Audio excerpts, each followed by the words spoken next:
Hey, super excited to be sharing this Getting Started mini-series. I'm going to be talking all around the process for going out and building your own portfolio. So it's going to be talking things about what the right strategy is for you, what area different strategies work and which might be the preference. So it's essentially headline, you're looking to build pots of cash by buying and selling. Or you're looking for income. Now, I always suggest that a lot of people start with the income because that's ultimately what sets you free. It gives you the time.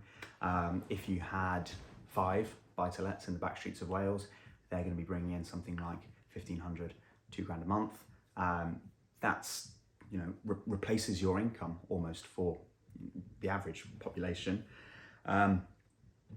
People, depending where they are in their careers, you've got high flyers in the city that need to replace £250,000, so very different strategy for them versus people that just need to replace £1,000, £1,500, whatever that is. So we'll be going through that, what strategy is right for me, and how you can determine which strategy.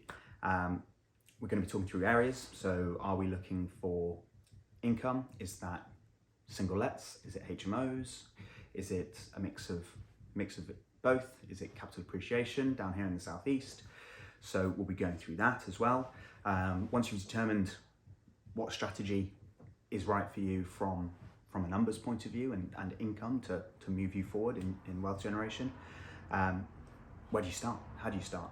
So we'll be talking through understanding the maths behind a deal. Now, okay, everything's advertised on a yield basis. Is 6% good? Is 10% good? Is 15%, 20% good?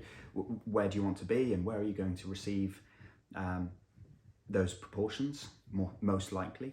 We'll be talking through building a local team in an area, so letting agents, builders, mortgage brokers, solicitors, all of that. Property is quite complex. There's the whole process. There's identifying a project, which is a big job in itself. Finding a property, finding a deal. Now you can go and offer on rubbish all the time. You just need to walk down the street to see the boards. But how do you calculate what a sensible offer is? We'll work that out in the maths. How do you find projects that maybe aren't on market? How do you actually go through the conveyancing process? How do you speed that up? What sort of finance do you use? So that's solicitors and brokers at the purchase end. There's the refurbishment end, which is contractors or local tradesmen. That's the second stage that I think of. So after you've bought it, how do you turn this project into a profitable rental or sold property? And then finally, the management. If you're letting the property, how do you vet good management? How do you identify them? How do you understand that you're not being ripped off is the bottom line? What do they do? What do you need to do? Whose responsibilities fit where?